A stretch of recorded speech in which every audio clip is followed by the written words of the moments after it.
오늘은 신약성경 마태복음 7장 13절에서 23절까지 읽겠습니다.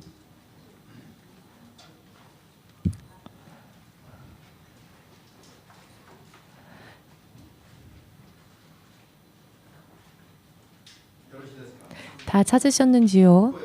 소리내어서 함께 읽겠습니다. 좁은 문으로 들어가라. 멸망으로 인도하는 문은 크고 그 길이 넓어 그리로 들어가는 자가 많고, 생명으로 인도하는 문은 좁고 길이 협착하여 찾는 이가 적음이니라. 거짓 선지자들을 삼가라. 양의 옷을 입고 너희에게 나아오니 속에는 노략질하는 일이라. 그의 열매로 그들을 알지니 가시나무에서 포도를 또는 엉겅퀴에서 무화과를 따겠느냐. 이와 같이 좋은 나무마다 아름다운 열매를 맺고 못된 나무가 아름다운 열매를 맺을 수 없느니라. 아름다운 열매를 맺지 아니하는 나무마다 찍혀 불에 던지우느니라. 이러므로 그의 열매로 그들을 알리라. 나더러 주여 주여 하는 자마다 천국에 다 들어갈 것이 아니요 다만 하늘에 계신 내 아버지의 뜻대로 행하는 자라야 들어가리라. 그날에 많은 사람이 나더러 이르되 주여 주여 우리가 주의 이름으로 선지자 노릇하며 주의 이름으로 귀신을 쫓아내며 주의 이름으로 많은 권능을 행치 아니하였나이까. 그때 내가 저희에게 밝히 말하되 내가 너희를 도무지 알지 못하니 불법을 행하는 자들이라 내게서 떠나가라 하리라. 아멘. 기도하겠습니다. 만군의 주 되신 하나님, 오늘도 온 세계 모든 사람들에게 생명을 허락하시는 주님의 이름을 우리들에게 아무런 값없이 대가 없이 허락하여 주시고 은혜 가운데에서 돌아봐 주심을 진심으로 감사드립니다. 주님의 이름에 대한 믿음이 오늘도 바르게 정돈되어지고 만일이라도 이 믿음에서 떨어지는 일이 없도록 틀림없이 영원히 후회가 남지 않는 그와 같은 올바른 믿음 생활을 행할 수 있게 하시고 또 그와 같은 생활 가운데 주님을 따라가고 섬길 수 있도록 주의 진리의 성령을 통해 주님의 진리의 말씀을 낱낱이 깨달을 수 있게 하여 주시옵고 바로 지금이라 하는 이 때에 주님께서 기뻐하시는 믿음, 주님께서 함께 하여 주시는 믿음, 주님과 더불어 동행할 수 있는 믿음이 우리들에게 시작되어질 수 있도록 한 사람 한 사람을 도와주시옵소서. 보이지 않는 자는 이제 볼 수 있게 하시옵고 듣지 못하는 자가 이제 듣게 하시옵고 영의 귀가 없어 듣지 못하고 보지 못하는 자들에게 주의 능력을 허락하시사 깨달을 수 있는 힘을 허락하시옵소서. 주 예수의 이름으로 기도합니다. 아멘.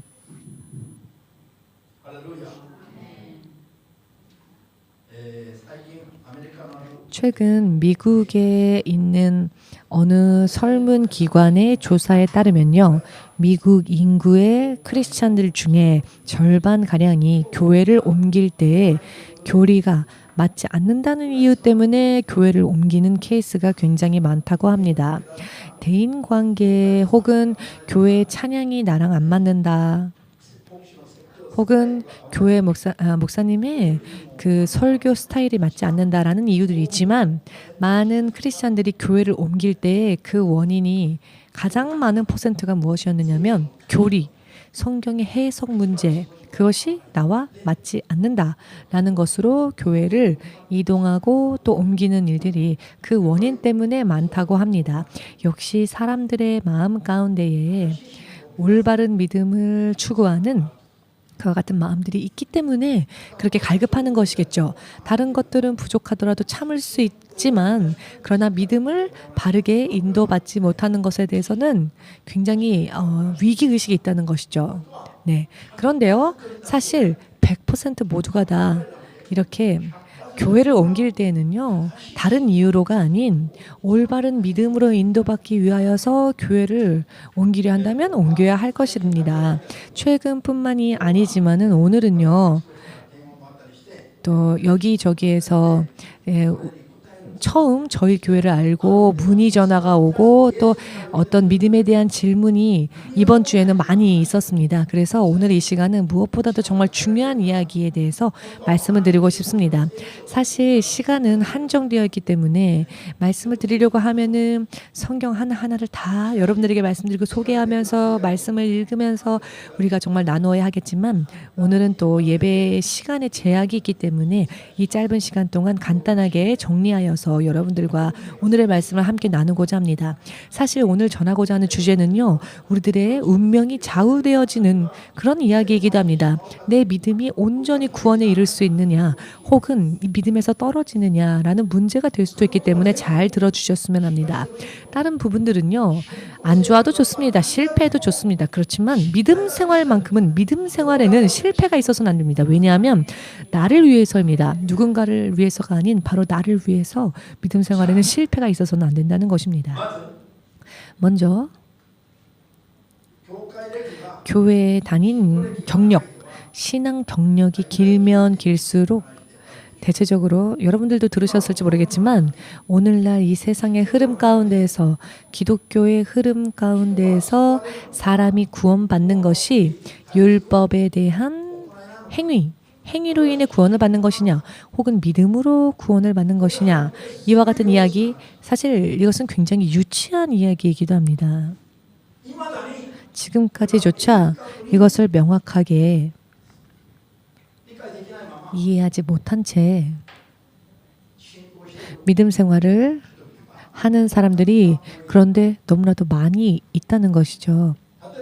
예를 들어서 로마서 8장 23절을 보시면 사람이 하나님 앞에 의인으로 여기어지는 것은 율법의 행위에 의한 율법의 계명을 지킨 그 행위로 인해서 하나님은 사람을 의인이라 하지 않으시고 예수님을 향한 믿음을 가진 자를 보시고 하나님은 그를 의인이라 하신다 하셨습니다. 즉 믿음을 보고 우리를 의인이라 칭해 주신다는 것입니다.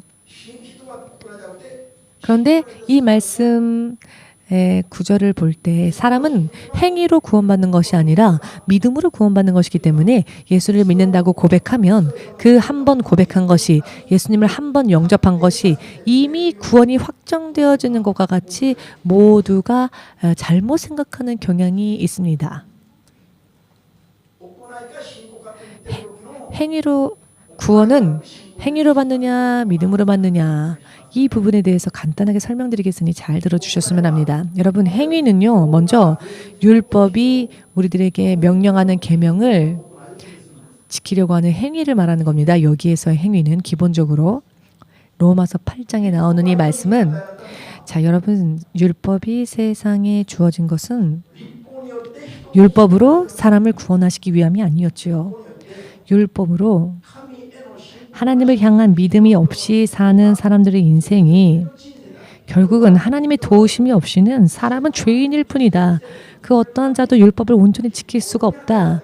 사람이 죄인이라는 것을 알게 하여 주시기 위해서 마치 거울처럼 우리들에게 율법을 주셨습니다. 율법이 주어진 거는요. 우리를 구원하시기 위해서 주어진 게 아닙니다. 여러분. 우리가 죄인이라는 것을 알게 하시기 위함이었습니다.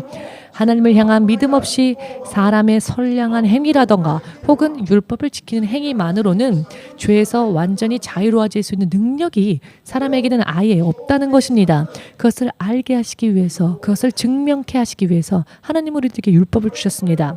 우리가 죄인이라는 것을 알게 하시기 위해서 이러한 것을 내 힘으로 지켜보고 다 지킬 수 있다면야 하나님의 도우심 없이도 살 수 있죠. 그러나 율법을 지키려고 해보았더니 율법이 주어졌더니 이것을 다 지킬 수 있는 사람이 한 명도 없었습니다. 그렇기 때문에 결과적으로 사람은 아무리 노력하여도 율법을 제대로 지키지 못한 채 나는 안 되는구나. 나는 몸부림을 쳐도 결국은 죄인일 뿐이구나. 이것을 하나님 앞에서 고백하고 항복하기 위하여서 이것이 바로 율법이 우리들에게 주어진 목적인 것입니다. 알기 쉽게 말씀드리면 그렇기 때문에 사람은 율법의 계명을 99% 지켰다 할지라도 99.9% 지켰다 할지라도 사람은 그 후에 다시 또 범죄합니다. 다시 또 죄에 머물러서 다시 또 죄에서 헤어나오지 못하는 것이 바로 사람입니다. 율법은요. 결국 사람이 죄인이라는 것을 비춰주는 거울인 것입니다. 율법이 주어지지 않으면 거울이 없으니 우리가 죄인인지도 알 길이 없습니다. 예를 들어 여러분들이 여러분들의 얼굴을 거울로 비추어 보기 전까지는 내 얼굴에 어디 더러운 게 묻어 있는지 몰랐겠죠? 눈곱이 예를 들어 끼어 있었다 할지라도 거울을 비춰보지 않으면 모를 수도 있고요. 거울로 비춰보았을 때 어머나 눈곱이 껴 있었네 해서 그 눈곱을 뺄 수 있죠. 즉 이런 거울과 같은 역할을 했던 것이 바로 율법의 계명이라는 것입니다. 우리를 비춰보게 하는 거울. 그렇기 때문에 율법이란 결국은 사람으로 하여금 하나님 앞에 항복하게 하고 우리들의 믿음으로, 우리들의 행위로는, 우리들의 지혜로는, 우리들의 능력으로는 율법을 다 지킬 수가 없으며 그 어떠한 경험이나 체험이나 상식이나 여러 많은 사람들과 협력하여서 해보려 하여도 사람의 세상 안에는 구원이 없다는 것. 그렇기 때문에 하나님, 우리는 항복합니다. 우리를 구원하여 주시옵소서. 이와 같이 사람으로 하여금 하나님 앞에 항복해 하는 그 것이 율법입니다.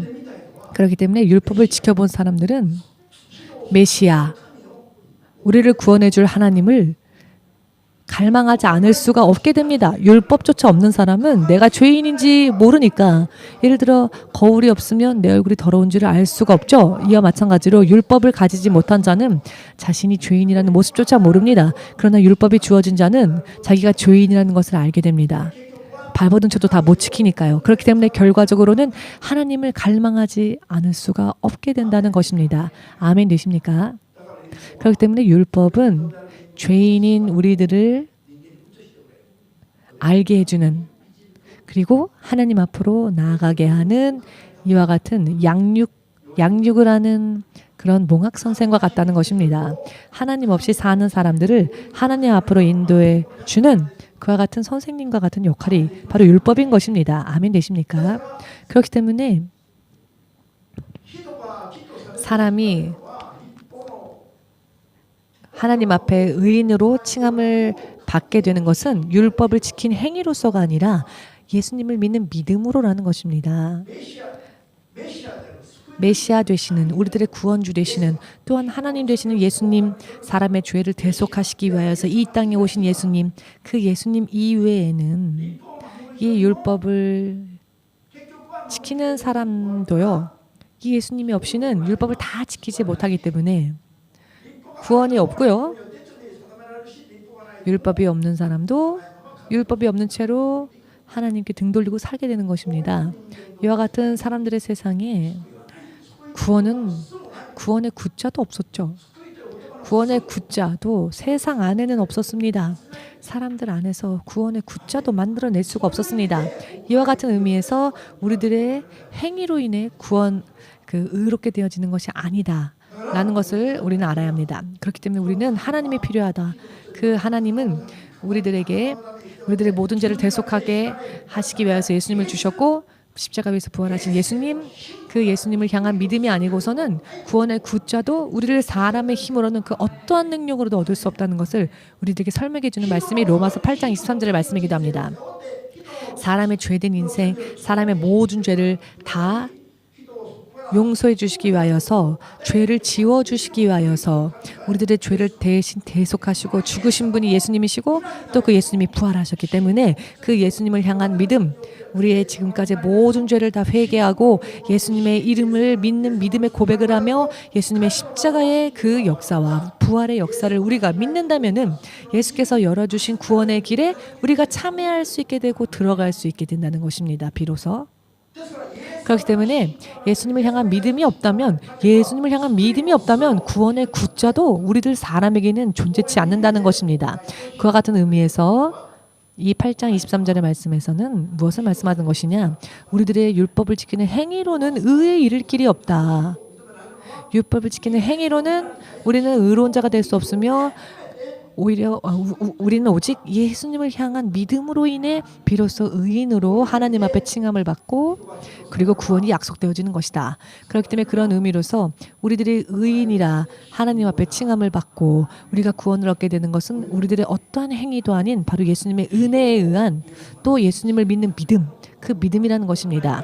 이 말씀은요, 행위냐 믿음이냐, 과연 우리들의 구원이 행위로 인해서냐 믿음에 의해서냐, 자, 믿음인 것이다. 예수님께로 이렇게 사람들을 인도하기 위하여서 사도 바울은 설명을 한 것이죠. 예수님에게 사람들을 인도하기 위하여서 우리는 율법의 행위로서가 아닌 예수를 믿는 믿음으로써 의인으로 칭함을 받는 것이다 라는 것을 설명한 것이죠.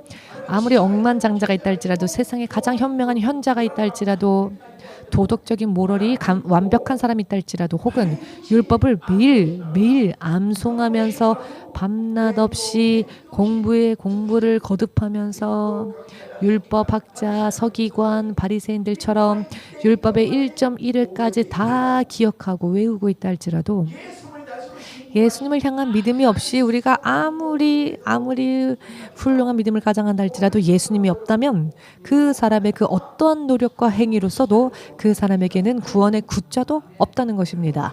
이것을 사도 바울은 확실하게 증거한 것이죠. 자, 그러면 이런 사람들의 그 어떠한 행위의 노력도 아닌 하나님의 자애하심, 하나님의 자비, 지옥에 갈 수밖에 없는 저 사람들을 보시고 견딜 수 없을 정도로 긍휼히 여기신 하나님의 그 긍휼이 역사하기 시작했던 것이죠. 여러분들의 자녀가 지옥 갈 운명에 처해 있다 합시다. 그렇다면 여러분들은 대신 지옥 갈 수 있습니까? 마음은 있다 할지라도 갈 수는 없죠. 그런데 하나님 안에는요, 그와 같은 마음도 있으셨고 그와 그렇게 할 수 있는 능력도 있었습니다. 긍휼이 풍성하신 하나님께서 하나님 없이 사는 자들의 운명은 영원토록 지옥에서 심판받을 수밖에 없는 존재들이었죠. 그 죄 자체만 보면 바라보기도 역겨울 정도의 모습이었습니다. 그렇지만 그 죄를 가지고 있는 사람을 불쌍하게 여기셨지요.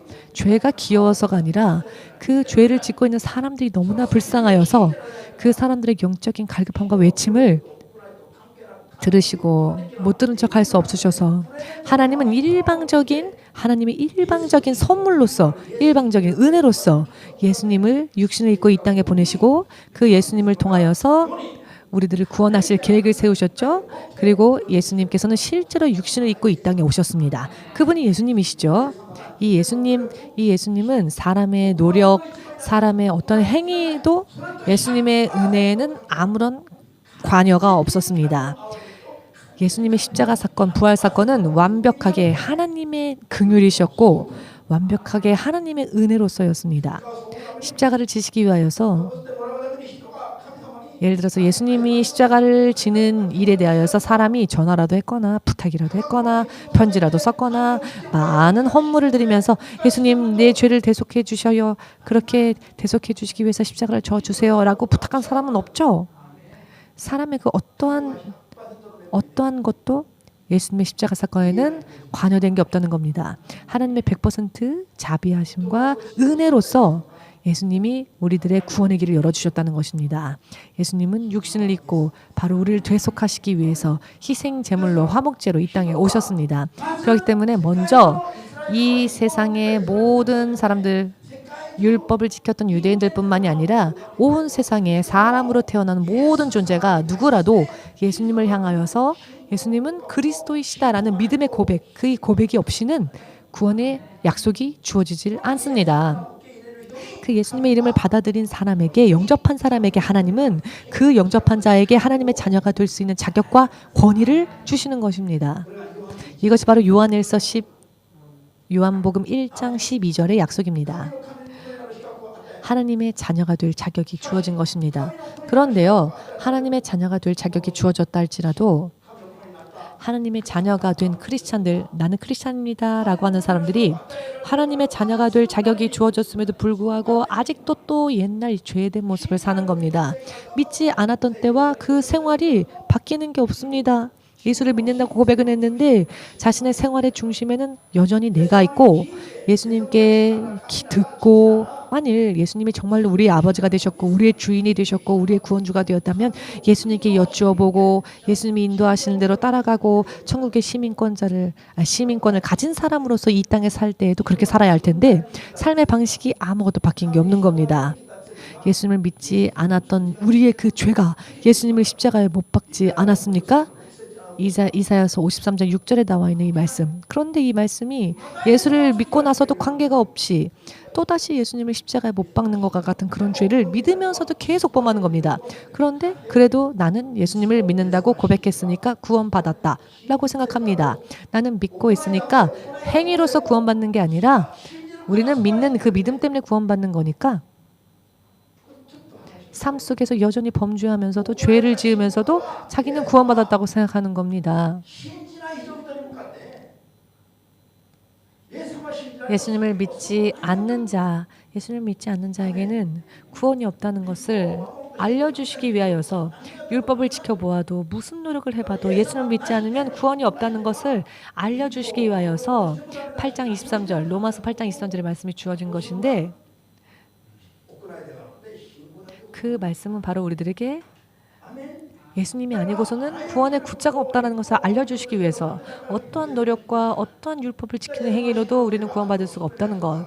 그러나 예수님을 믿으면 예수님의 구원이 우리에게 주어진다는 것이죠. 그런데 여러분, 구원받는 자들은 행위로서 구원받는 게 아니다 라는 말씀만 붙잡고서 나는 예수님을 믿는다고 고백했으니까 이제 어떤 행위도 괜찮다라고 생각하는 겁니다. 여러분, 근데 이것은요, 우리가 분리해서 생각해야 될 부분입니다. 이것은 이야기가 다른 레벨이 되는 겁니다. 예수님 없이는 그 어떤 노력과 행위로도 구원을 얻을 수 없다는 것이지, 이제 우리가 예수님을 믿고 예수님이 우리들의 구원의 완성을 이루셨고 그 예수님을 우리들의 구원주로 영접하였다면은 이제부터의 우리들의 삶은 하나님의 말씀을 따라가는 삶으로 바꾸어야 되고, 이와 같은 믿음을 우리가 하나님 앞에 보일 때 하나님은 우리들의 구원을 완성시켜 주시는 겁니다. 여러분, 구원받는 믿음에 대해서 얼마나 성경에 많이 설명하고 계십니까? 예수님을 믿고 난 뒤에 우리가 이 믿음을 놓치지 않고 온전히 구원에 이르기까지 어떻게 해야 하느냐? 예수님을 향한 믿음을 토대로 하여 예수님을 닮아가는 삶, 예수님을 믿는 자로서의 삶, 그와 같은 삶을 살아야만 우리의 구원이 온전하게 이루어진다는 것입니다. 즉, 이 구원의 약속을 땅에 떨어뜨리는 일이 없다는 것이죠. 어떤 사람은 예수님을 믿으면 예수님은 십자가 위에서 나의 과거의 죄도 사해 주셨고 현재의 죄도 사해 주셨고 내 미래의 죄도 다 사해 주셨으니까 이제 내가 믿습니다라고 고백했고 이제 내가 구원받은 것에 대해서는 틀림이 없으니까 라고 구실을 지으면서 여전히 범죄합니다. 그런데 세상에요, 이런 설교들이 얼마나 인기를 끌고 있는지 아십니까? 가장 사람들이 많이 모이는 대형 교회에서 이런 설교들을 오히려 하고 있습니다. 잘 들어주시기 바랍니다. 예수님의 그 십자가에서의 사건이 내 미래의 죄까지 사하셨다라고 하는 것은 어느 정도 인정되어지는 부분이죠. 왜냐하면은 예를 들어서 구약 시대 때 제사장들이 1년에 한 번씩 그 동물들을 속죄물로서 희생 제물로서 하나님 성소에 들어가 백성들의 죄를 대속하기 위하여 그 화목제를 매년 드리고 그 동물의 피를 뿌렸죠. 매년. 그런데 그 모든 제사들을 예수께서 단 한 번에, 두 번, 세 번, 매년 십자가에 지시는 일 없이 예수님이 단 한 번 십자가를 지심으로 인하여 영원히 예수님이 다시 십자가를 지지 않으셔도 예수님의 십자가, 단 한 번의 십자가 사건으로 인해 제사장들이 매년 드렸던 그런 제사들은 단 한 번에 폐지된 것입니다. 아멘 되십니까? 그렇지만 그렇게 하여 구원의 길이 열렸고, 구원의 길이 열리면 이 길은 영원히 열려 있죠. 예수님의 약속으로 인해, 예수님의 역사심으로 인해. 근데 문제는요, 내가 개인 예수님을 영접하고 예수님의 자녀가 된 사람들은, 자, 그러면 그 예수님의 십자가의 모든 역사를 믿으니까 그냥 아무것도 안 해도, 믿음의 생활을 보이지 않아도, 내가 죄를 범해도 그 죄를 회개하지 않아도 저절로 죄가 사함받습니까? 말도 안 되죠. 그런 약속이 성경 어디에 있습니까?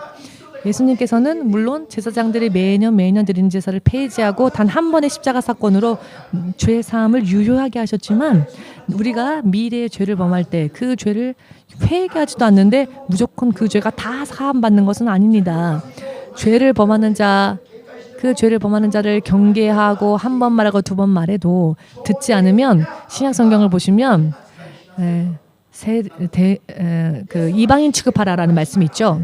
자, 예수를 믿는다고 우리들의 형제자매라고 했던 사람이랄지라도 그들이 죄를 범한다면 죄를 회개로 인도하라. 그러나 아무리 인도하여도 듣지 않으면 나중에는 그들을 죄인 중에 하나로, 이방인들 중에 하나로 여겨라. 하나님을 믿지 않는 자들과 똑같이 여겨라 라고 말씀하신 게 있습니다. 이것은 예수님께서 친히 하신 말씀입니다. 누가복음 17장 3절 말씀을 보시면 형제가 범죄하면 그것을 경계하라 하였습니다. 왜 죄를 범하려 하느냐?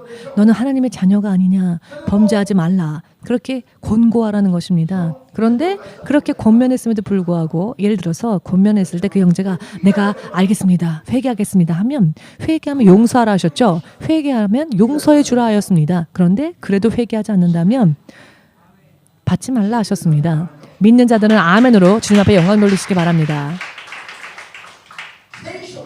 성경이요. 예수 그리스도께서 우리들에게 하신 말씀은 예수님이 십자가 위에서 죽으셨기 때문에 우리들의 미래의 모든 죄까지 다 거저 사함을 받았다가 아니라 우리가 또다시 미래에 범죄할지라도 그 죄를 인정하고 회개하는 자에게만 그 십자가의 대속이 유효하다는 것입니다. 어떤 음성이 성령의 음성이고 어떤 음성이 마귀의 음성이며 어떤 음성이 하나님이 보내신 종의 음성이고 어떤 음성이 마귀가 보낸 종의 음성인가를 잘 분별하여서 하나밖에 없는 생명 영원히 잃어버린 일이 없도록 주 예수의 이름으로 축복합니다. 오늘날 예수님께서 친히 하신 말씀들은 사람들이 무시하지요. 교회의 교리, 교단의 교리가 먼저가 되었습니다. 그런 부분들이 많다는 것을 아시는 분들은 아실 겁니다. 그러나 여러분, 교단의 교리 안에는 생명이 없습니다. 예수께서 하신 말씀 안에 교리가 있습니다. 그렇기 때문에 우리 교회 연맹에는 교리가 없습니다. 우리 EMC는 신학교도요, 성경. 자, 우리 신학교에서도 신학을 배우지 않고 성경을 배우고 있습니다. 우리 교회 연합에서는 성경이 교리이고 성경이 우리들의 교과서입니다. 신학교도 마찬가지고요. 성경이 교리고 교리가 성경입니다. 우리 교회는 신학이 없습니다. 우리 교회 신학교회는 신학이 없습니다. 우리 교회 신학교회는 신학을 공부하는 것이 아닌 성경을 공부합니다. 성경에 대한 믿음, 예수님에 대한 믿음, 성령에 대한 믿음, 이것을 신학으로서 공부하고 있습니다. 그렇지만 데살로니가전서 3장 15절에 이 성경은 예수님을 향한 믿음을 통해 구원에 인도하는 지혜를 우리에게 줄 수 있다고 써 있습니다. 찬찬히 말씀드리겠으니 디모데후서 3장 15절 죄송합니다. 디모데후서 3장 15절 이 성경의 말씀은 무엇이냐? 예수 그리스도를 향한 믿음, 예수님을 믿습니다 라고 고백한 이 믿음을 통해 어떤 사람은요, 예수님을 믿습니다. 그 믿음을 통해 사람을 구원으로 인도하는 지혜를 성경이 주신다. 자, 여러분, 예수님을 향한 믿음도 가지고 있는데 예수님을 향한 믿음을 가지고 예수님을 믿겠다고 고백했고 믿음이 있습니다. 그러면 끝난 게 아닙니까? 왜 다시 또 믿음 있는 자들을 가르칩니까? 영원한 생명이 확정되어져 있다면 왜 성경을 통해서 믿는 자들을 또 인도하신다고 하십니까? 여러분, 만일 믿는다는 고백만으로 모든 것이 끝나버린다면 자, 이런 말씀들이 필요가 없었겠죠? 예수님이 나를 위해 죽으셨고 내 죄를 대속해 주셨고 예수님이 부활하신 것도 예수님이 실제로 부활하셨습니다. 이런 고백 다 끝냈다. 예수님에 대한 믿음이 있습니다. 자, 그런데 왜 그 믿음을 또 구원으로 인도하는 지식과 지혜로서 성경이 우리에게 가르친다고 사도 바울은 말하였을까요? 단 한 번의 믿음의 고백만으로 구원이 확정되어지는 게 아니라는 것을 뜻하는 겁니다. 아멘 되십니까?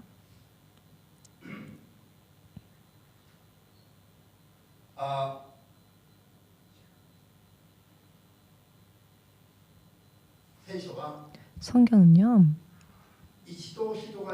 한 번 사람이 예수님을 영접했다라고 하는 것은 구원이 약속되어진 상태. 즉 예를 들면 비유로 말씀드린다면 임산부가 임신한 상태입니다.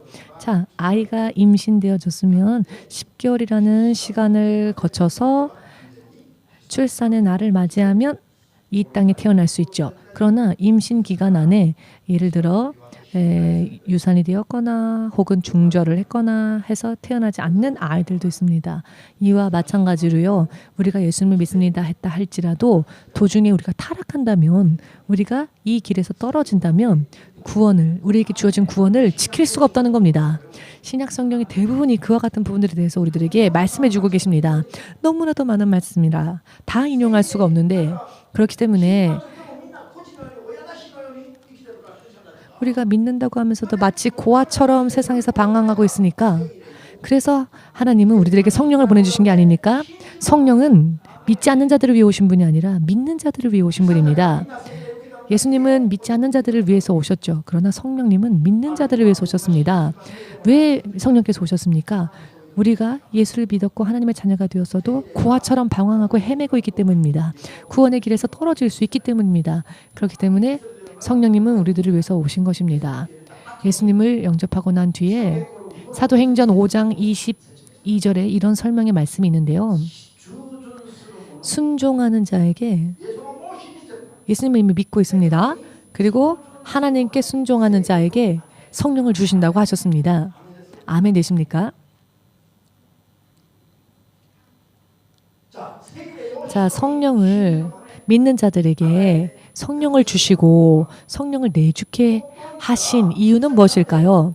크리스찬이 된 자들, 생명의 구원의 약속을 받은 자들, 하나님의 자녀가 될 자격을 받은 자들, 내가 하나님의 사람이다 라고 고백한 자들을 고아처럼 내버려두지 않으시고 저들을 양육하시고 저들을 믿음 안에서 성장케 하시기 위해서 요한복음에서도 말씀하시고요. 우리들의 이 크리스찬들의 육신의 연약함을 도우시기 위해서 주의 성령이 역사하시기 위해 오셨다는 것, 로마서 8장 26절에도 나와 있습니다. 크리스찬들의 사람의 연약함을 도우시고, 우리는 사실 성령의 도우심이 없이는 기도도 못합니다. 무엇을 위해서, 나를 위해 무엇을 기도해야 될지도 모르는 게 우리 사람의 연약함입니다. 그렇기 때문에 이루 말로 표현할 수 없는, 말로 말할 수 없는 탄식으로, 탄식과 같은 소리로 하나님의 영이신 성령께서 우리를 위해 기도해 주신다 하셨습니다. 자, 여러분, 우리가 크리스찬이 되었음에도 불구하고 제대로 올바르게 기도할 줄을 모르는 우리들, 아바 아버지라 부를 수 있는 올바른 지식이 없고 지혜가 없기 때문에 이와 같은 우리들을 하나하나 양육하시고 성장케 하시고 인도하시기 위해서 주의 성령으로 하나님은 우리들에게 성령의 은사로서 또한 선물로서 또 방언도 주시는 겁니다. 그래서 내 기도를 스스로 하는 것이 아니라 영에 의한 기도를 또 드리는 거죠.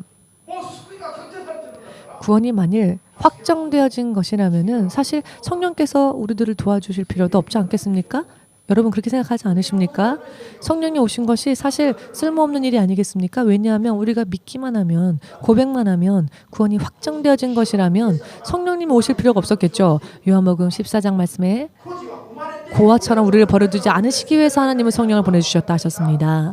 여러분, 고아는 부모가 있죠. 부모가 있기 때문에 태어난 겁니다. 그렇지만 고아가 되어버렸기 때문에 부모가 누군지도 모르고, 부모의 얼굴도 모르고, 부모의 이름도 모르며, 부모의 성격도 모르고, 부모에게 재산이 있는지도 모르고, 재산이 있다 할지라도 받을 수 없죠. 왜냐? 고아니까요. 버려졌으니까요. 다시 부모를 찾기 전까지는 부모로부터 그 어떠한 것도 받을 수 없습니다.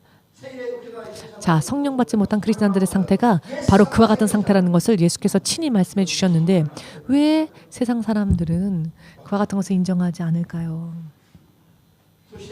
그리고 오늘의 성경의 말씀, 본문 읽은 말씀 잘 읽어보시면 나더러 주여 주여 하는 자마다 다 구원받는 게 아니라고 하셨습니다. 예수님께서 산상수훈으로 하신 말씀이시죠. 주의 이름을 부르는 자마다 다 구원받는 게 아니라고 또 말씀하십니다. 하늘에 계신 아버지 뜻대로 행한 자라야만 구원받는다고 하셨습니다. 예수님께서는 그렇게 말씀하셨는데 세상 사람들은 내가 예수 이름을 믿었으니까 내가 구원을 받았다, 이 구원은 확정되어졌다 라고 생각합니다. 행위는 더 이상 필요 없다라고 말합니다. 여러분, 세상 마지막 때에 많은 사람들이, 한 사람 두 사람이 아닙니다. 많은 사람들이 주여 주여 나는 주님의 이름으로 예언을 말하였고 귀신을 쫓아냈고 병을 고쳤고 여러 많은 기적과 권능을 행하지 않았습니까? 제가 이렇게 성령 충만한 게 아닙니까? 제가 성령으로 인해서 제가 하나님의 일을 열심히 한 게 아닙니까? 저보다 더 열심히 일한 크리스찬이 있겠습니까? 그때 예수님께서 뭐라고 말씀하시느냐? 나는 너희를 도무지 모른다. 나로부터 떠나가라.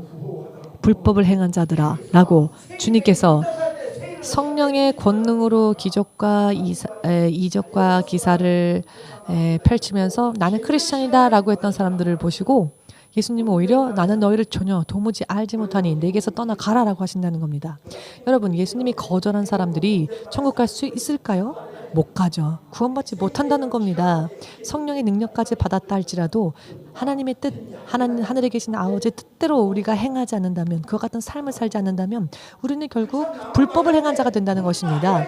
하나님의 이름을 믿은 것뿐만 아니라 성령의 이적과 기사가 바로 그 사람들을 통해서 나타났다 할지라도 그러나 그 사람의 행위가 하나님 뜻에 합당한 행위가 되지 못하고 아버지의 뜻대로 살지 못했다면 예수께서 거절하신다는 겁니다. 모르신다고 하신다는 것입니다.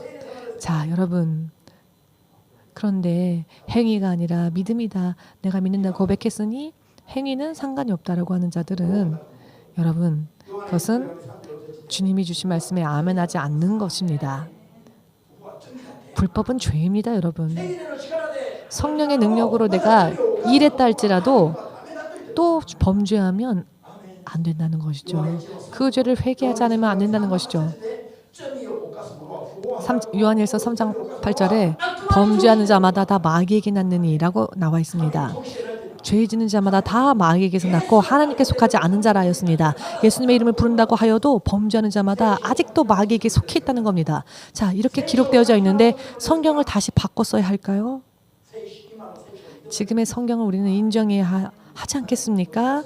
여러분 어느 쪽이십니까? 예수님의 설교가 오늘날 이 세상에서 예수님을 믿는 사람들 속에서 오히려 무시당하고 있고 사람들의 제 각기 입맛에 맞는 설교가 해석이 오히려 인기를 끌고 있습니다. 원수인지 아군인지도 모른 채 원수의 말에 아멘하며 가담하는 그런 많은 크리스찬들 정말 깨어야 합니다. 영적으로 깨어야 합니다. 시엠 목사의 개인적인 학문을 저는 여러분들에게 가르친 적이 없습니다. 제가 연구한 학문을 여러분들에게 가르친 기억이 저는 없습니다.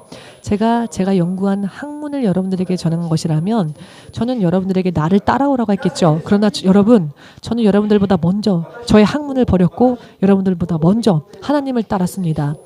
여러분, 우리 교회에서 저보다 더 여러분들의 길을 다 버리고 학문을 버리고 다 버리고 저보다 더 많이 기도하고 저보다 더 금식하는 분은 우리 교회 안에는 아직 없으시지요. 그렇기 때문에 제가 먼저 여러분, 제가 왜 여러분들보다 더 많이 기도하고 더 많이 금식하고 저의 길을 다 버렸을까요? 그것은 저를 따르게 하기 위해서가 아닙니다. 제가 먼저 예수님을 따라서 제가 먼저 하나님 앞에 무너져서 하나님의 것을 받아 여러분들에게 하나님을 가르치기 위해서입니다. 제가 저를 따르게 하고자 한다면 왜 애써 금식하고 기도합니까? 그냥 여러분들에게 제 학문을 전하면 되겠죠. 여러분, 히브리서 4장 말씀을 보시면 한 번 비춤을 받고 성령의 은사를 받고 맛보며 천국의 능력과 권능을 체험하고 맛보았음에도 불구하고 그 후에 타락한 자는 두 번, 세 번 예수님을 다시 십자가에 못 박는 일이 되기 때문에 절대로 이와 같은 자들은 회개의 인도함을 받을 수 없다고 하셨습니다. 성령의 능력을 받고 천국의 능력을 맛보고 전부 다 체험하고 난 다음에도 다 그 맛을 보고 난 다음에도 또 타락하는 자가 있기 때문에 이런 말씀을 하신 겁니다. 이런 사람은 구원받기가 어렵습니다. 회개의 인도하면 받지 못한답니다. 그런데 왜 어찌하여 예수님을 향한 믿음의 고백만으로 영원히 구원이 확정되어졌단 말입니까? 이런 질문을 하시는 분들이 많고 이런 말씀들을 하시는 분들이 많은데 어디에서 복음을 들으신 것일까요? 초대교회에는 7 집사가 있었죠. 그들은 성령의 충만함을 받은 집사들이었습니다. 초대 예루살렘 교회에서 성령 충만한 7명을 뽑아 처음으로 집사로 임명하였습니다. 7 집사 중에 스테판 집사나 빌립 집사는 오늘날의 목회자들보다도 더 놀라운 능력으로 복음을 전파하며 복음을 전파하는 최전선에 서 있었던 집사들이었죠. 그리고 스테반은 처음으로 순교하여 하나님 나라의 간자였습니다. 그런데 그 7 집사 중에 하나였던 니골라이는 요한계시록을 보시면 2장을 보시면 예수께서 성령으로 말씀하시길 나는 니골라를 가증히 여긴다라고 하셨습니다. 성령의 능력과 지혜에 충만했던 자였습니다. 온 예루살렘에서 단 7명 뽑은 자 중에 한 명이었습니다. 그런데 성령께서 에베소 교회를 향하여 말씀하실 때 나는 니골라를 가증히 여긴다라고 하셨습니다. 즉 한때에 성령의 충만함을 받았다 할지라도 니골라가 타락했기 때문이었습니다. 성령의 충만함을 받은 자도 그 후에 타락할 수 있는 위험이 있다는 것을 성경은 명확하게 말씀하고 계십니다. 믿으시는 분은 아멘으로 주님 앞에 영광 돌리시기 바랍니다. 데살로니가 전서 말씀을 보시면 너희는 그렇기에 성령의 은사를 성령의 불을 소멸치 말라 하셨습니다. 한번 예수님을 믿으면 영원한 걸까요? 한번 성령 받으면 영원히 인침받음을 받아서 영원히 보증되는 걸까요? 아닙니다. 그 후에 성령의 불을 소멸시키는 자가 있다는 겁니다. 타락하는 자가 있다는 겁니다. 성령님은 당신께 순종하는 자를 도우시는 분입니다. 성령께 등 돌리는 자, 배역하는 자를 돕지 않으십니다. 성령 역사가 모두 다 똑같이 교회마다 신자들에게 다 성령 역사가 일어나는 걸까요? 성령을 받고 성령이 내 안에 내주하였다면 다 똑같은 성령의 역사도 일어날까요? 아닙니다. 그럼에도 불구하고 성령께 따르려는 자, 하나님께 순종하려는 자에게 하나님은 역사하십니다. 내가 성령을 받았다 할지라도 은사가 소멸되어지고 성령께서 역사하지 않는 자도 있습니다. 왜? 하나님 앞에 순종하려 하지 않으니까. 하나님 앞에 순종하려 하지 않으니까. 기독교의 신앙은 내 기분, 내 감정, 내 마음, 어떤 심리적인 평안에 대한 그런 문제가 아닙니다. 생활입니다. 생활. 하나님의 통치 안에 들어가서 하나님의 인도하심 안에 들어가서 하나님께 순종하는 것이 믿음입니다. 요한복음 3장 36절 말씀 예수를 믿는 자, 하나님의 아들을 믿는 자, 인자를 믿는 자에게는 영원한 생명이 있다라고 하셨습니다. 믿는 자 안에는 영원한 생명이 있습니다. 그런데 그 다음에 순종하지 않는 자, 따라가지 않는 자에게는 순종하지 않는 자, 따라가지 않는 자에게는 따라가지 않는 자라고 하셨습니다. 따라가지 않는 자에게는 오히려 하나님의 진노하심이 그 위에 있을 것이다 라고 하셨습니다. 예수의 이름을 믿는다고 하는 것은 따라가는 것이라는 겁니다. 순종하는 것이라는 겁니다. 예수님을 따라가지 않는 것은 믿지 않는 것이라는 겁니다. 생명이 있는 것은 따라가는 믿음, 순종하는 믿음, 그 믿음 안에 생명이 있다는 것입니다. 따라가지 않는 믿음, 내 마음대로 살면서 사는 자에게는 생명이 없고 오히려 하나님의 진노하심이 그 위에 있다는 것입니다. 아멘 되십니까? 성경을 다 인용하기가 너무나도 방대하여서 빌립보서 2장 말씀에도 보시면 사도 바울 앞에 있을 때뿐만이 아니라 사도 바울과 멀리 떨어져 있을 때 사도 바울의 눈에 보이지 않을 정도로 멀리 떨어져 있을 때에도 두려워 떠는 마음으로 하나님 앞에 순종하라라고 하셨습니다. 의미를 이해하시겠습니까?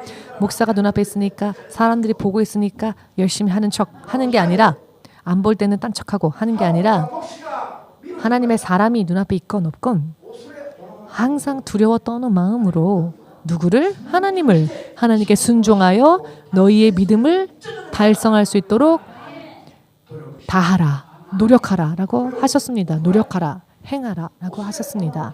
두려워 떠는 마음으로 순종함을 노력하라 하였습니다. 그렇게 함으로써 너희의 구원을 달성하라 라고 기록되어져 있습니다. 아멘 되십니까? 성경적으로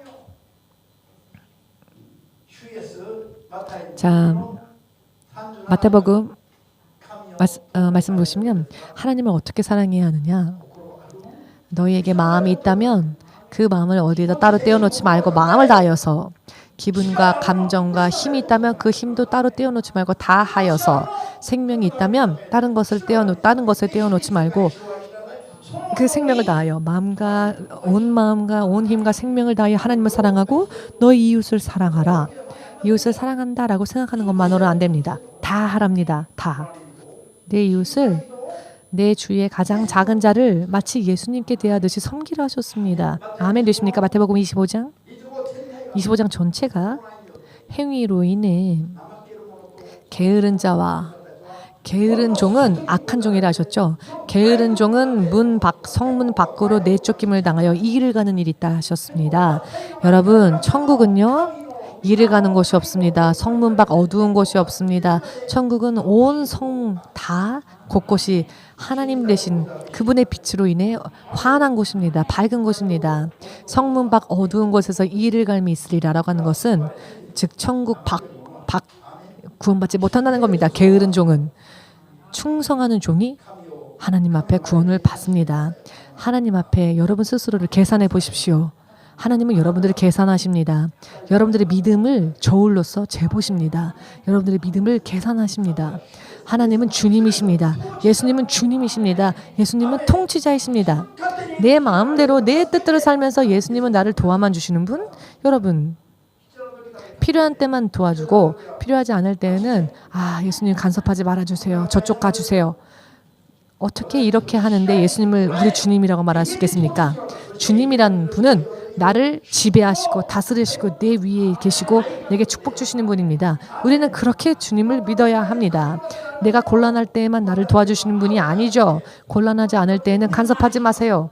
곤란할 때에만 도와주세요. 믿음 생활은요, 하나님께 순종하는 것, 예수님께 순종하는 것, 하나님의 인도하심 속에 온전히 들어가는 것입니다.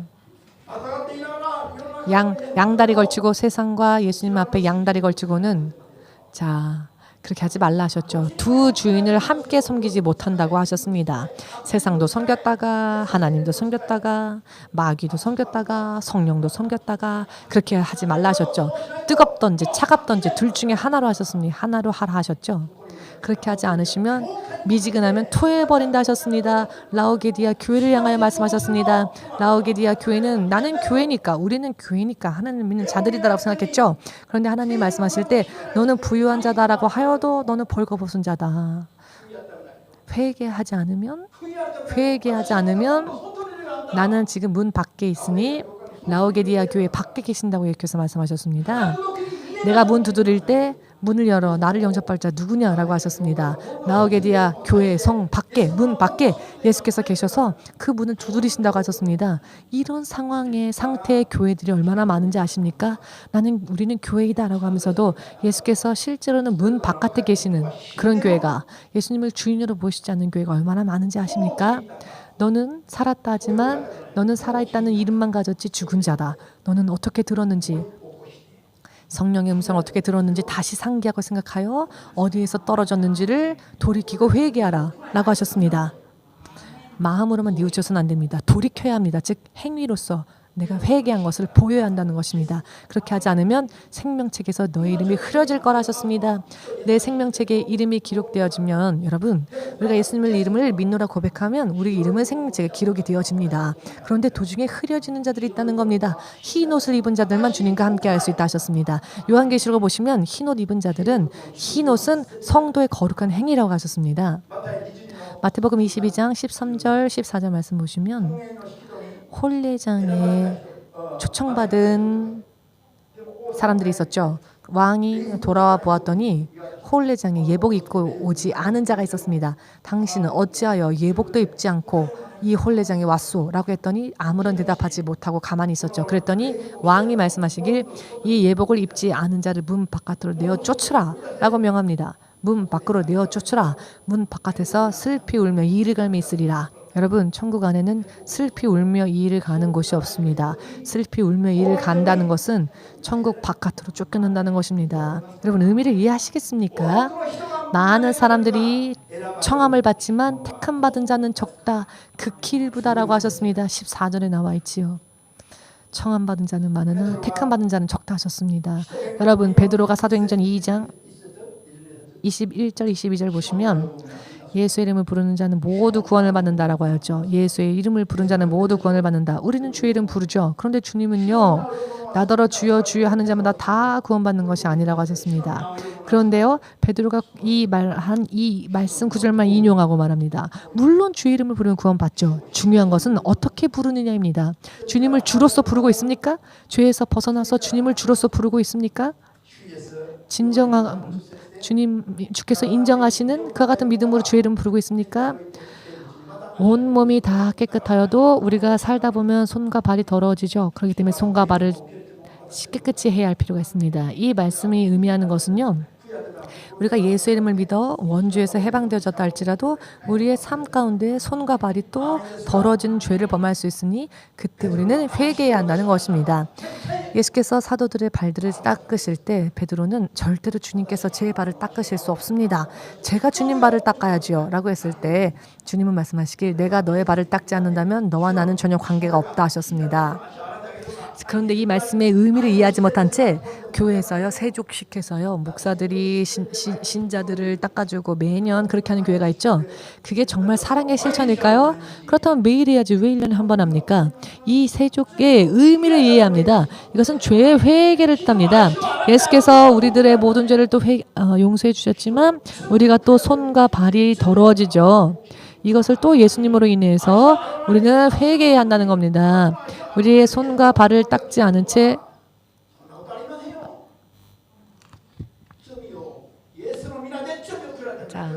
이 예수님께서 제자들의 손과 발을 예수님께서 제자들의 발을 씻겨 주신 것은 즉 예수님으로 인해 죄를 회개하지 않으면 또다시 또 죄를 범할 때 또다시 회개하지 않으면 예수님과 아무런 관계가 없다는 것을 의미하는 말씀입니다. 여러분은 아멘 하셨는데요. 어떤 말씀에 아멘 하시렵니까? 주의 이름이 계신 곳, 성령께서 계신 곳에는 자유가 있죠. 고린도후서 3장 17절 말씀. 그렇습니다. 주의 성령이 계신 곳에 자유가 있습니다. 그러나 여러분들의 믿음이 주의 성령과 함께 할 수 있는 상태입니까? 온전한 자유를 누릴 수 있는 그와 같은 믿음에 서 있습니까? 그렇다면 여러분들에겐 평안이 있고 자유가 있고 해방이 있지요. 그렇지만 마귀에게 붙잡힌 채 죄를 회개하지 않은 채 죄를 가지고 있는 채 성령을 내주했다고 해서 평안이 있습니까? 여러분, 만일 정말 성령님과 온전히 성령 안에 있다면은 우리는 완전한 평안을 누려야죠. 그런데 왜 또 병에 걸리고 왜 또 잡히고 왜 또 실패합니까? 아직도 우리가 온전히 행하지 못하여서 죄를 계산하지 못한 부분이 있고 그 죄를 회개하지 못한 부분이 있고 또 하나님 앞에 온전히 주님 앞에 순종함으로 나아가지 않았기 때문에 성령 안에 온전히 있을 수가 없어서 또 우리가 믿는다고 하면서도 주의 성령이 있는 곳에는 자유와 평안과 치유가 있는데 크리스찬들이 주의 성령이 있는 곳에 온전히 있지 못하기 때문에 교회를 다닌다고 하면서도 성령 안에 있지 못하고 죄 짓는 곳에 있기 때문에 성령 안에 온전히 있는 자는 죄를 범하지 않습니다. 죄가 있어도 회개하지요. 병을 허락하지 않습니다. 병이 있어도 치유를 받습니다. 주의 성령 안에 온전히 있는 사람이란 말입니다. 그런데 아무런 성령이 함께 하시는 증거가 없는데 내가 예수를 믿는다는 고백으로 혹은 성령이 한번 우리 안에 임하였으면 그것으로 그냥 끝이 납니까? 마치 구원이 확정되어진 것처럼 그런 약속이 도대체 성경에 어디에 있습니까? 여러분, 성령에 대하여서는 성령님에 대해서만 우리가 말씀을 나누려고 하여도 1년이 모자랄 정도입니다. 오늘은 성령님에 대해서는 말씀할 드릴 시간이 없습니다. 성령 받은 자들조차도 타락하는 자들이 있습니다. 다시 돌아오지 못하는 사람들이 있습니다. 그런데 어떻게? 예수님이 십자가에서 내 미래에 내가 회개하지 않은 죄까지 예수께서 다 사하셨다. 여러분, 그것은 잘못된 믿음입니다. 예수님께서 매년 제사장들이 짐승의 피로 제사하는 것을 폐지하셨을 뿐이지 예수님의 그 대속하심의 능력은 단 한 번의 십자가로서 끝이 납니다. 예수님의 능력은 예수께서는 단 한 번에 완성하셨습니다. 이것은 예수님의 능력의 문제고 약속의 문제이지요. 우리의 믿음은 10명 다 각자 있으면 각자 다 색깔이 틀리죠. 그렇기 때문에 우리는 또다시 미래에 범죄할 수 있죠. 그러면 그 범죄에 대해서는 회개를 해야지 회개하지도 않아 놓고 그것이 다 사함받는 것은 아닙니다. 그렇기 때문에 성경을 말씀하시길 너희는 형제들이여 즉 크리스찬들이여 라는 말이죠. 악을 버려라. 시기와 질투를 버려라 라고 하셨습니다. 너희 입에 더러운 말을 버려라. 너희 행위 안에 거짓을 버려라. 그러나 그렇게 하기 위해서는 힘이 없기 때문에, 우리에게는 힘이 없기 때문에 타협이 없으시고 죄가 없으신 성령께 구하여서 성령의 능력으로 성장하라 라고 하셨습니다. 왜? 구원받기 위하여서. 구원받기 위하여서 노력하지 않으면 안 된다는 것입니다. 아니 이미 구원받았는데 그럼 행위로 구원받는다는 말씀입니까? 라고 하는 분들이 있는데요. 이것을 잘 이해해야죠. 그럼 사도 바울은 왜 이런 이야기를 하였고 베드로는 왜 이런 이야기를 하였을까요? 우리가 믿는다면 무엇을 믿는 겁니까? 성경을 믿는다고 하면서 왜 성경을 믿지 않습니까? 성경은 우리들에게 성령의 음성까지 들으면서 하나님의 통치 안에 들어가라고 하셨습니다. 요한계시록 2장 3장에 나오는 이 세상의 교회를 대표하는 7교회, 성령 충만함을 받은 사도 요한이 pat모섬에서 그 교회들에게 성령의 음성을 전하기까지는 이 7교회들은 에베소 교회, 무슨 교회, 사대 교회, 빌라델피아 교회, 라오디게아 교회 등등 모두가 다 하나님의 교회로서 그 이름을 간판을 걸어 놓았었지요. 그러나 성령에 충만한 사도 요한이 성령의 음성을 들어보았더니 세상 안에 있는 교회들이 말도 안 되는 상태에 있었다는 겁니다. 그래서 성령께서 저들에게 전하라고 하시지 않습니까? 성령이 그렇게 판단하신다는 겁니다. 성령의 생각을 들어보니 세상에 있는 교회들이 하나님 앞에 인정받은 교회는 2군데밖에 없고 나머지 7교회 중에 5교회는 모두가 다 하나님 앞에 질책을 받았습니다. 회개하지 않으면 생명책에서 너의 이름도 지울 것이다 하셨습니다. 지울 것이라고 하시는데 하나님은 성령의 음성도 듣지 못하고 성령이 어떻게 역사하신지도 알지 못하면서 여러분 행위로서 구원받는 게 아니라고 말합니까? 자, 이런 이야기를 하면 이상한 종교다라고 일본에서는 생각한다라는 말을 들었는데요. 여러분 이런 사람들은 천국에서 정말 만날 수 있을지 심각하게 생각해야 할 필요가 있습니다. 여러분들에게 귀가 10개 있어도 성령의 음성을 들을 수 있는 귀가 없다면 아무것도 들을 수 없습니다. 오늘날 사도 요한이 또다시 성령의 성령의 충만함을 받아 성령의 음성을 전하여도 오늘날 교회들은 아마 그 소리를 이상한 소리라고 말할 겁니다. 성령께 인도받아야 될 교회가 오히려 그 교회 안에 사단의 회가 있습니다. 요한계시록 2장 3장을 보시면 나와 있지 않습니까? 사대 교회도 그렇게 생각했죠. 그렇지만 하나님이 보실 때는 사단의 회가 그곳에 있다는 겁니다. 영적으로는 마치 문둥병에 걸린 자처럼 아무런 감각을 느끼지 못하는, 자극을 주어도 감각을 못 느끼고 마비가 되어버린 겁니다. 이 자리에 예배에 나와 있다고 해서 다 이것으로 구원이 확정되었다고 착각하지 마십시오. 성령 받으면 모두가 다 당연하게 휴가 받을 거라고 생각하십니까? 말도 안 됩니다. 성령이 우리에게 임하였다 할지라도 우리가 믿음의 행위를 보이며 하나님께 순종하는 삶을 살지 않는다면 말도 안 됩니다. 복음을 주신 하나님께서 성령을 받았어도 많은 자들이 타락한다고 말씀하지 않으십니까? 등불은 있어도 기름이 없는 자들이 많습니다. 깨어서 우리는 기다려야 합니다. 주님께서 말씀하셨죠? 깨어서 기도하라 하셨습니다. 시험에 들지 않기 위하여서. 시험에 들게 하는 자는 마귀이지요. 주님은 그렇게 명령하셨죠. 그런데 제자들은 그 말을 듣지 못하고 졸았죠. 기도해야 할 때 잤습니다. 그랬더니 결국 베드로조차도 마귀의 시험을 받아 예수님을 저주까지 하며 부인하였죠. 여러분, 기도하지 않으면 구원 못 받습니까? 아니요. 기도하지 않았다 할지라도 여러분들이 회개함으로써 주님 앞에 나간다면 우리는 구원 받습니다. 그러나 중요한 거는 우리가 기도하지 않으면 주님 뜻대로 따라가는 삶을 살 수가 없습니다. 기도의 구원이 있습니까? 라고 하는 사람들이 있죠. 기도 안 하면 구원 못 받습니까? 라고 하는 사람들이 있죠. 물론 기도의 구원이 있는 건 아니죠. 예수님 이름 안에 구원이 있지 기도하지 않는다고 구원을 못 받는 건 아니죠. 그러나 기도하지 않는 자가 어떻게 주의 능력을 받아 이 구원의 길을 완성할 수 있겠습니까? 어떻게 하나님의 뜻대로 살아갈 수 있겠습니까? 어떻게 내가 믿는 자로서의 믿음의 삶을 보이며 살 수 있겠습니까? 자, 시간이 없기 때문에 오늘은 마치겠지만 성경을 다시 또 찬찬히 여러분들의 상식 속에서 읽지 마시고 충분히 기도하시고 말씀 읽고 충분히 기도하시고 성경 읽으십시오. 그러면 여러분들의 영 속에 빛이 임할 것입니다. 그리하면 여러분들도 볼 수 있을 것입니다. 우리 예수님 이름 부르고 함께 기도하겠습니다.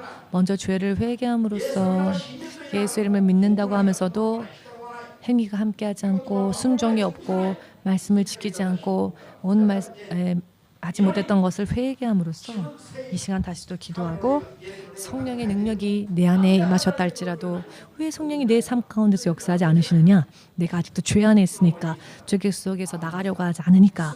아멘 되십니까? 그러니 우리 모든 것을 회개하고 기도합시다.